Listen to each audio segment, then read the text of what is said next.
जय हिंद दोस्तों। अगर आप भी बिहार पुलिस एग्ज़ाम की तैयारी कर रहे हैं तो आपको मालूम होगा कि आपका एग्ज़ाम डेट घोषित कर दिया गया है। तो अपनी तैयारी को और दो गुना कर दीजिए दोस्तों, क्योंकि बहुत ही कम समय बच चुका है आपके एग्ज़ाम में। तो दोस्तों मैं आप सबके लिए लेकर आ गया बिहार पुलिस में पूछे हुए प्रश्न, जो कि 15 तारीख 12वां महीना 2013 में यह प्रश्न आया हुआ है। तो देखिए, आप लोग क्वेश्चन को देखिए, किस प्रकार का प्रश्न आता है, किस लेवल का प्रश्न आता है, उस हिसाब से अपनी तैयारी को और बढ़ा दीजिए। और किसी भी क्वेश्चन का आंसर अगर आपको पता होगा तो कमेंट करके बताते चलेंगे, जिससे आपका सेट लगता चलेगा। ओके ना। तो चलिए, यहाँ पे पहला क्वेश्चन क्या बोल रहा है दोस्तों कि प्रतिनिधित्व नहीं तो कर नहीं का नारा किस घटना का परिणाम है। तो किस घटना का परिणाम है दोस्तों, अगर आपको इसका आंसर पता है तो कमेंट करके जरूर बताएं। एक का आंसर क्या हो जाएगा दोस्तों, तो एक का आंसर आपका सी हो जाएगा, स्टाम्प एक्ट का घटना है। ओके ना। चलिए, एक का आंसर आपका सी हो जाएगा। तो मेरा रिक्वेस्ट रहेगा आपसे कि वीडियो को पूरा जरूर देखिएगा। ओके ना। और किसी भी क्वेश्चन का आंसर पता होगा तो उसे कमेंट में करके बताते चलिएगा। इससे याद अच्छे तरीके से होगा और आपका कन्फ्यूजन भी दूर होगा। तो दूसरे नंबर का क्वेश्चन बोला है कि जालियांवाला बाग हत्याकांड कहाँ हुआ था। बहुत ही इजी क्वेश्चन है दोस्तों, इसका आंसर आपको कमेंट करके बताना है। या क्वेश्चन आपके लिए होमवर्क है, तो इसका आंसर आपको कमेंट करके जरूर से जरूर बताना है। ए होगा या बी होगा या सी होगा या डी होगा, आखिर कहाँ पे हुआ था जालियांवाला बाग हत्याकांड। ओके ना। चलिए, नेक्स्ट क्वेश्चन हो जाएगा आपका। तीसरा नंबर बोल रहा है कि भारत एक कैसा राष्ट्र है। क्या दोस्तों पूछ रहा है कि भारत एक कैसा राष्ट्र है। तो बहुत ही इजी क्वेश्चन है दोस्तों। तो भारत एक कैसा राष्ट्र है, तो भारत एक धर्मनिरपेक्ष राष्ट्र है। ओके ना। भारत कैसा राष्ट्र है, तो धर्मनिरपेक्ष राष्ट्र है। ओके ना। तीन का आंसर आपका ए हो जाएगा। तो मेरा फिर से रिक्वेस्ट रहेगा कि चैनल पे नए आए हैं तो चैनल को जरूर सब्सक्राइब कर लीजिएगा, क्योंकि आपका एक सब्सक्राइब हमें मोटिवेट करता है आपके लिए वीडियो लाना। चलिए, अगला क्वेश्चन हो जाएगा। बोला कि भारत में दलविहीनी जनतंत्र की परिकल्पना किसने प्रस्तावित की थी। तो किसने प्रस्तावित की थी दोस्तों, तो चार का सही आंसर आपका हो जाएगा। तो चार का आंसर आपका बी हो जाएगा, जयप्रकाश नारायण ने प्रस्तावित की थी। ओके ना। चलिए, अगला क्वेश्चन आपका क्या हो जाएगा दोस्तों। 5 नंबर का प्रश्न पूछ रहा है कि भारत के किस प्रधानमंत्री ने श्रीलंका में भारतीय शांति सेना भेजी थी। तो किस प्रधानमंत्री ने भेजी थी दोस्तों, तो पांच का सही आंसर आपका सी हो जाएगा, राजीव गांधी ने भेजी थी। किसने, राजीव गांधी ने भेजी थी। ओके ना। चलिए, अगला क्वेश्चन हो जाएगा आपका 6 नंबर का। क्या बोल रहा है कि इनमें से राष्ट्रीय राजनीतिक दल कौन है। तो कौन हो जाएंगे दोस्तों राष्ट्रीय राजनीतिक दल, तो छः का आंसर क्या हो जाएगा, अगर पता है तो कमेंट करके जरूर बताते चलिएगा। इससे सेट आपका लगता चलेगा, सारा कंफ्यूजन दूर होता चलेगा। ओके ना। तो छः का सही आंसर आपका सी हो जाएगा, बहुजन समाज पार्टी था। ओके ना। इनमें से राष्ट्रीय राजनीतिक दल कौन है, तो बहुजन समाज पार्टी है, जो कि राष्ट्रीय राजनीतिक दल है। ओके ना। चलिए, अगला क्वेश्चन हो जाएगा 7 नंबर का। बोल रहा है कि लोकतंत्र जनता का जनता के लिए एवं जनता के द्वारा है, किसने कहा था। तो किसने कहा था दोस्तों, तो सात का सही आंसर आपका हो जाएगा। सात का आंसर आपका डी हो जाएगा, अब्राहम लिंकन ने कहा था कि लोकतंत्र जनता का जनता के लिए एवं जनता के द्वारा है। ओके ना। चलिए, हमें आशा है कि आपको वीडियो अच्छा लग रहा होगा दोस्तों। अगर वीडियो अच्छा लग रहा है तो प्यारा सा कमेंट जरूर कर दें, क्योंकि आपका एक लाइक एक कमेंट हमें मोटिवेट करता है आपके लिए वीडियो लाना। चलिए, अगला क्वेश्चन बोल रहा है कि संघवाद का अर्थ है। तो संघवाद का अर्थ क्या हो जाएगा दोस्तों, जो आपसे पूछा है। तो आठ का सही आंसर आपका क्या हो जाएगा, तो आठ का सही आंसर आपका ए हो जाएगा दोस्तों, संघ और राज्य के बीच सत्ता का विकेंद्रीकरण हो जाएगा संघवाद का अर्थ। ओके ना। चलिए, अगला क्वेश्चन क्या हो जाएगा आपका 9 नंबर का। पूछ रहा है कि राष्ट्रीय शिक्षा नीति 1986 का उद्देश्य क्या नहीं है। तो क्या नहीं है दोस्तों, तो नौ का सही आंसर आपका क्या हो जाएगा, तो नौ का सही आंसर आपका सी हो जाएगा दोस्तों। देखिए, नौ का आंसर आपका सी हो जाएगा। तो क्या है, शिक्षा सिर्फ उनके लिए है जो इसमें रुचि रखते हैं। सही बात है, जिसको पढ़ने में मन लगेगा वही ना पढ़ाई करेगा। ओके ना। चलिए, अगला क्वेश्चन हो जाएगा आपका 10 नंबर का। बोल रहा है क्या कि लोकतंत्र को सफल बनाने के लिए क्या करना चाहिए। तो लोकतंत्र को सफल बनाने के लिए क्या करना चाहिए दोस्तों, तो 10 का सही आंसर आपका क्या हो जाएगा, आपका 10 का आंसर ए हो जाएगा। तो देखिए दोस्तों, पहला दूसरा और चौथा, पहला दूसरा और चौथा। लोकतंत्र को सफल बनाने के लिए बेरोजगारों को रोजगार देना चाहिए। उसके बाद है सिर्फ शिक्षित लोगों को मतदाता का अधिकार। फिर अगला है नागरिकों को ईमानदार और उत्तरदायी होना चाहिए। लोकतंत्र को सफल बनाने के लिए यह तीन कारण होना चाहिए। ओके ना, यही 3 कारण करना चाहिए लोकतंत्र को सफल बनाने के लिए। चलिए अगला क्वेश्चन हो जाएगा जो कि बहुत ही इजी क्वेश्चन है। बोल रहा है कि नस्लवाद का अर्थ है, तो नस्लवाद का क्या अर्थ है दोस्तों? बहुत ही इजी क्वेश्चन है, इसका आंसर आपको कमेंट करके बताना है। अगर नहीं पता तो कमेंट करके पूछ लीजिएगा, अगर पता है तो कमेंट करके जरूर बताइएगा, इससे आपका सेट अच्छे तरीके से लगता चलेगा। तो 11 का आंसर आपका ए होगा या बी होगा या सी होगा या डी होगा, तो कमेंट करके जरूर बताइएगा कि 11 का क्या होगा। ओके ना, चलिए अगला क्वेश्चन हो जाएगा 12 नंबर। बोल रहा है कि डॉक्टर भीमराव अंबेडकर निम्नलिखित में से किसके साथ संबंधित नहीं थे? तो किसके साथ संबंधित नहीं थे दोस्तों? तो 12 का सही आंसर हो जाएगा आपका, तो 12 का आंसर आपका सी हो जाएगा, राज्य पुनर्गठन आयोग से संबंधित नहीं थे डॉक्टर भीमराव अंबेडकर। ओके ना, तो मेरा फिर से रिक्वेस्ट रहेगा कि चैनल पे नए आए हैं तो चैनल को जरूर सब्सक्राइब कर लीजिएगा, ताकि आपसे ऐसा वीडियो छूटे ना, आपकी तैयारी में कोई कमी ना रह पाए। ओके ना, तो 13 नंबर का क्वेश्चन बोल रहा है कि महिलाओं के मताधिकार से संबंधित सफर्गेट्स मूवमेंट्स किस देश में चलाया गया है? तो किस देश में चलाया गया है दोस्तों? तो 13 का सही आंसर हो जाएगा आपका ए, ग्रेट ब्रिटेन में चलाया गया है। कहाँ चलाया गया है? ग्रेट ब्रिटेन में चलाया गया है। चलिए अगला क्वेश्चन हो जाएगा जो कि बहुत ही इजी क्वेश्चन है और इसका आंसर आपको कमेंट करके बताना है। बोल रहा है कि राज्यसभा के सदस्य का कार्यकाल है, तो राज्यसभा के सदस्य के कार्यकाल कितना है? बहुत ही इजी क्वेश्चन है दोस्तों, इसका आंसर आपको कमेंट करके बताना है। 14 का आंसर क्या हो जाएगा? ए होगा या बी होगा या सी होगा या डी होगा? आखिर 14 का आंसर क्या हो जाएगा? आपको कमेंट करके जरूर बताना है, आपका कमेंट का हमें वेट रहेगा दोस्तों। चलिए 15 नंबर का क्वेश्चन बोल रहा है कि पंचायत समिति के सदस्य अक्सर कितने वर्ष के लिए चुने जाते हैं? तो कितने वर्ष के लिए चुने जाते हैं दोस्तों? तो 15 का सही आंसर आपका हो जाएगा, तो 15 का आंसर आपका बी होएगा, 5 वर्ष के लिए चुने जाते हैं पंचायत समिति के सदस्य। ओके ना, चलिए जी अगला क्वेश्चन क्या हो जाएगा जी? बोल रहा है 16 नंबर की फ्रांस में आतंक का राज किसके शासनकाल को कहते हैं? किसके शासनकाल को कहते हैं दोस्तों? तो 16 का सही आंसर हो जाएगा आपका बी हो जाएगा, लुई 16वां के हो जाएगा। ओके ना, आपका 16 का आंसर बी हो जाएगा। चलिए अगला क्वेश्चन आपका क्या हो जाएगा दोस्तों? 17 नंबर का क्वेश्चन बोल रहा है कि गांधी इरविन समझौते पर हस्ताक्षर होने वाला वर्ष है, तो कब है वर्ष वो दोस्तों? तो 17 का सही आंसर आपका क्या हो जाएगा? बी हो जाएगा, 1931 में हुआ था। अगला क्वेश्चन हो जाएगा आपका 18 नंबर का। बोल रहा है दोस्तों कि इनमें से कौन सा देश द्वितीय विश्व युद्ध के दौरान धुरी राष्ट्रकूट का सदस्य नहीं था? तो कौन सा देश नहीं था दोस्तों धुरी राष्ट्रकूट का सदस्य? तो 18 का सही आंसर आपका क्या हो जाएगा? 18 का आंसर आपका सी हो जाएगा, चीन देश था जो कि धुरी राष्ट्रकूट का सदस्य नहीं था द्वितीय विश्व युद्ध के दौरान। ओके ना, चलिए अगला क्वेश्चन क्या हो जाएगा जी? बोल रहा है कि 19 नंबर की इनमें से कौन राष्ट्र संघ का अंग नहीं है? तो कौन सा है जो कि राष्ट्र संघ का अंग नहीं है जो पूछा है? तो 19 का सही आंसर हो जाएगा आपका डी हो जाएगा, विश्व स्वास्थ्य संघ है जो कि राष्ट्र संघ का अंग नहीं है। ओके ना, चलिए अगला क्वेश्चन हो जाएगा 20 नंबर का। बोल रहा है कि संयुक्त राष्ट्र का चार्टर कहाँ तैयार हुआ था? तो कहाँ तैयार हुआ था दोस्तों? तो 20 का सही आंसर आपका हो जाएगा, 20 का आंसर आपका ए हो जाएगा, सैन फ्रांसिस्को में तैयार हुआ था संयुक्त राष्ट्र का चार्टर। ओके ना, सैन फ्रांसिस्को में तैयार हुआ था। चलिए जी अगला क्वेश्चन हो जाएगा 21 नंबर। बोल रहा है कि गांधी जी दक्षिण अफ्रीका से भारत कब लौटे थे? तो कब लौटे थे दोस्तों? तो इसका आंसर अगर आपको पता है तो कमेंट करके जरूर बताइए कि गांधी जी दक्षिण अफ्रीका से भारत कब लौटे थे। तो 21 का सही आंसर क्या हो जाएगा? तो 21 का आंसर आपका सी हो जाएगा दोस्तों, 1915 में गांधी जी दक्षिण अफ्रीका से भारत लौटे थे। कब? तो 1915 में लौटे थे। ओके ना, जरूर याद रखिएगा, बहुत ही वीवीआई क्वेश्चन ये सारे बिहार पुलिस के लिए। चलिए अगला क्वेश्चन बोल रहा है कि इनमें से कौन सी घटना द्वितीय विश्व युद्ध का परिणाम नहीं है? तो कौन सी घटना है जो कि द्वितीय विश्व युद्ध का परिणाम नहीं है दोस्तों?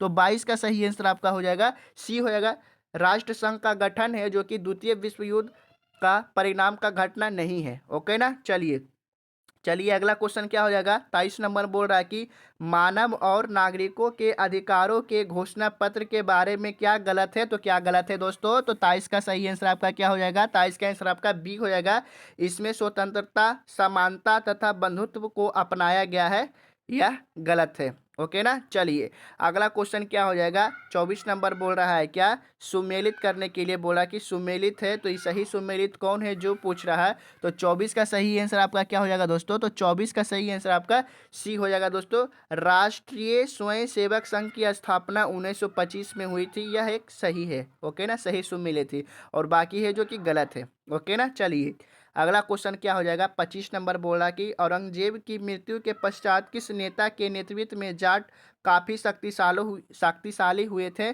तो 25 का आंसर आपका क्या हो जाएगा, तो 25 का सही आंसर आपका सी हो जाएगा दोस्तों। एक मिनट, 25 का आंसर आपका सी हो जाएगा, चूड़ा मान हो जाएगा, क्या चूड़ा मन हो जाएगा। चलिए अगला क्वेश्चन क्या हो जाएगा, 26 नंबर बोल रहा है कि पेशावर एवं काबुल किसके माध्यम से एक दूसरे से जुड़े हुए थे। तो किसके माध्यम से थे दोस्तों, तो 26 का सही आंसर आपका हो जाएगा क्या, ए हो जाएगा, खैबर दरा खैबर दरा के द्वारा जुड़े हुए थे, खैबर दरा के माध्यम से जुड़े हुए थे। ओके ना। चलिए अगला क्वेश्चन हो जाएगा, बोल रहा कि फर वनस्पति निम्नलिखित में से किससे संबंधित है। तो किससे संबंधित है दोस्तों, तो 27 का सही आंसर आपका सी हो जाएगा, अल्पाइन वन से संबंधित है। किससे संबंधित है, अल्पाइन वन से संबंधित है। चलिए अगला क्वेश्चन हो जाएगा, 28 नंबर बोला कि नाथोला दरा इनमें से किस राज्य में स्थित है। तो किस राज्य में स्थित है दोस्तों, तो 28 का सही आंसर आपका क्या हो जाएगा, ए हो जाएगा, सिक्किम राज्य में स्थित है। ओके ना, 28 का आंसर आपका ए हो जाएगा। चलिए अगला क्वेश्चन हो जाएगा, बोल रहा कि वनस्पति जो विषुवत रेखीय वनों से संबंधित नहीं है वह है। तो वह कौन सा वनस्पति है जो कि विषुवतीय रेखीय वनों से संबंधित नहीं है। तो 29 का सही आंसर आपका क्या हो जाएगा दोस्तों, तो 29 का सही आंसर आपका सी हो जाएगा, अकेसिया हो जाएगा। क्या दोस्तों, अकेसिया हो जाएगा। ओके ना। चलिए अगला क्वेश्चन है जो कि बहुत ही इजी क्वेश्चन है और आपके लिए होमवर्क है दोस्तों। 30 नंबर का क्वेश्चन बोल रहा है कि नदी जो बिहार का शोक कहलाती है वो कौन सा नदी है जो कि बिहार का शोक कहलाती है। इसका आंसर आपको कमेंट करके जरूर बताना है दोस्तों। 30 का आंसर क्या होगा, ए होगा या बी होगा या सी होगा या डी होगा। बच्चों को ये इस क्वेश्चन का आंसर पता, आपको भी जरूर पता होगा, जरूर कमेंट करके बताइएगा 30 का आंसर क्या हो जाएगा। ओके ना। चलिए अगला क्वेश्चन हो जाएगा आपका, बोल रहा है कि चंद्रमा की घूर्णन अवधि है। तो चंद्रमा की घूर्णन अवधि कितना है जो पूछा है। तो 31 का सही आंसर आपका क्या हो जाएगा दोस्तों, तो 31 का सही आंसर आपका बी हो जाएगा, 28 दिन हो जाएगा चंद्रमा की घूर्णन अवधि। ओके ना। चलिए अगला क्वेश्चन हो जाएगा, बोल रहा है कि तमिलनाडु में शक्तिकालीन वर्षा का कारण है। तो क्या कारण है दोस्तों, तमिलनाडु में शक्तिकालीन वर्षा का कारण क्या हो जाएगा, तो 32 का सही आंसर आपका हो जाएगा ए दोस्तों, उत्तर पूर्व मानसून, यही कारण है तमिलनाडु में शीतकालीन वर्षा का, सॉरी दोस्तों, शीतकालीन वर्षा का कारण है उत्तर पूर्व मानसून। ओके ना। चलिए अगला क्वेश्चन हो जाएगा, 33 नंबर बोल रहा है कि प्रायद्वीपीय भारत की सबसे बड़ी नदी कौन सी है। तो सबसे बड़ी नदी कौन सी हो जाएगा हो जाएगी दोस्तों, तो 33 का सही आंसर आपका हो जाएगा सी, गोदावरी नदी। देखिए क्वेश्चन को फिर से रिपीट करते ताकि अच्छे से समझ में आए। बोल रहा है कि प्रायद्वीपीय भारत की सबसे बड़ी नदी कौन सी है। तो कौन सी है दोस्तों, तो गोदावरी नदी है।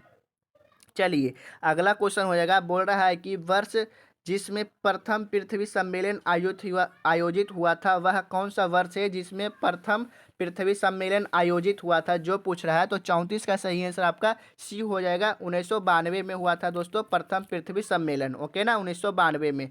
चलिए अगला क्वेश्चन हो जाएगा जो कि बहुत ही इजी क्वेश्चन है। बोल रहा है कि भारत में रेल मंडलों की वर्तमान संख्या है। तो वर्तमान संख्या कितनी है भारत में रेल मंडलों की दोस्तों, तो 35 का सही आंसर आपका क्या हो जाएगा, तो 35 का सही आंसर आपका डी हो जाएगा, 16 है दोस्तों। कितना है, 16 है। ओके ना। चलिए अगला क्वेश्चन हो जाएगा दोस्तों, 36 नंबर बोला कि राउरकेला लौह एवं इस्पात संयंत्र संयंत्र जिस राज्य में अवस्थित है वह कौन सा राज्य है दोस्तों। तो राउरकेला किस राज्य में है दोस्तों, जो आपसे पूछ रहा है। तो 36 का सही आंसर क्या हो जाएगा, तो 36 का आंसर आपका सी हो जाएगा, उड़ीसा राज्य में अवस्थित है दोस्तों राउरकेला। ओके ना। चलिए जी अगला क्वेश्चन हो जाएगा, 37 नंबर बोल रहा है कि भारतीय राज्य जिससे होकर कर्क रेखा नहीं गुजरती वह कौन सा राज्य है जिससे होकर कर्क रेखा नहीं गुजरती। बहुत ही इजी क्वेश्चन है दोस्तों।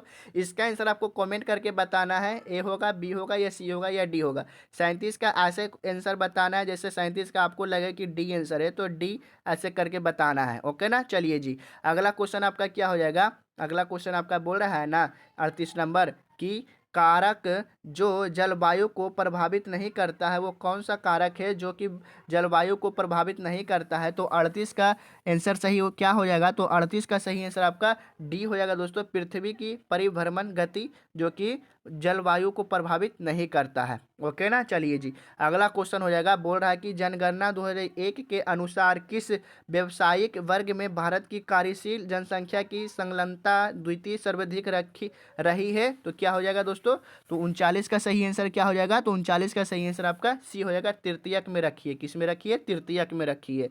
चलिए अगला क्वेश्चन हो जाएगा, 40 नंबर बोल रहा है कि यह घर मेरा है। क्या, यह घर मेरा है और वह तुम्हारा रेखांकित शब्द क्या है। क्या, यह घर मेरा है और वह तुम्हारा। रेखांकित शब्द क्या है? जो रेखांकित शब्द ये है ना, जो रेखा दिया हुआ शब्द क्या है जो पूछा आपसे, तो 40 का आंसर क्या हो जाएगा? तो 40 का सही आंसर आपका हो जाएगा दोस्तों, ए हो जाएगा, संज्ञा है। क्या? संज्ञा है। चलिए जी, अगला क्वेश्चन क्या हो जाएगा? 41 नंबर बोल रहा है, शांति से, देखिए रेखांकित शब्द है, शांति से बैठकर अपना कार्य कीजिए। में रेखांकित शब्द किस क्रिया विशेषण का प्रकार है? तो किस क्रिया विशेषण का प्रकार है दोस्तों? तो 41 का सही आंसर आपका सी हो जाएगा, रीतिवाचक हो जाएगा। क्या? एक मिनट, हाँ, रीतिवाचक हो जाएगा। चलिए जी, रीतिवाचक हो जाएगा, ये रेखांकित शब्द है। 41 का आंसर आपका सी हो जाएगा। चलिए, तो मेरा फिर से रिक्वेस्ट रहेगा कि चैनल पे नए थे तो चैनल को अब तक नहीं सब्सक्राइब किए तो अब तक जरूर सब्सक्राइब कर लीजिए दोस्तों, क्योंकि ऐसा वीडियो आपसे छूट जाएगा अगर सब्सक्राइब करके नहीं रखिएगा, तो फिर अच्छी तरीके से तैयारी नहीं हो पाएगी आपकी बिहार पुलिस में। तो चलिए, 42 नंबर का क्वेश्चन बोल रहा है कि निम्नलिखित वाक्य में रेखांकित क्रिया विशेषण शब्दों के भेदों का सही विकल्प चुनकर लिखें। तुम जितना खाओगे उतना ही ताकतवर बनोगे। तो कौन सा हो जाएगा क्रिया विशेषण दोस्तों जो पूछ रहा है? तो 42 का सही आंसर आपका क्या हो जाएगा? तो 42 का आंसर आपका सी हो जाएगा, परिणामवाचक क्रिया विशेषण हो जाएगा। ओके ना, परिणामवाचक क्रिया विशेषण। चलिए, जो करोगे उसका विशेषण, जैसे तुम जितना खाओगे उतना ही ना ताकतवर बनोगे, तो ये क्रिया हुआ, सही बात है। परिणाम हुआ, जो चीज़ हम काम करेंगे उसका परिणाम हमको नहीं मिलेगा, हम ज़्यादा खाएंगे तो हमारा ज़्यादा जो परिणाम होगा वो ताकतवर होगा। ओके ना, तो हो जाएगा परिणामवाचक क्रिया विशेषण।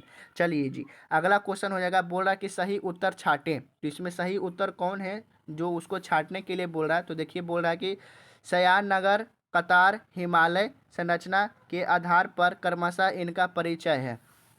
तो इसका सही उत्तर छाटते हैं, तो 43 का सही उत्तर क्या हो जाएगा दोस्तों? तो 43 का सही उत्तर आपका डी हो जाएगा, यौगिक रूढ़ और योग रूढ़ हो जाएगा। क्या हो जाएगा? यौगिक रूढ़ और योग रूढ़ हो जाएगा।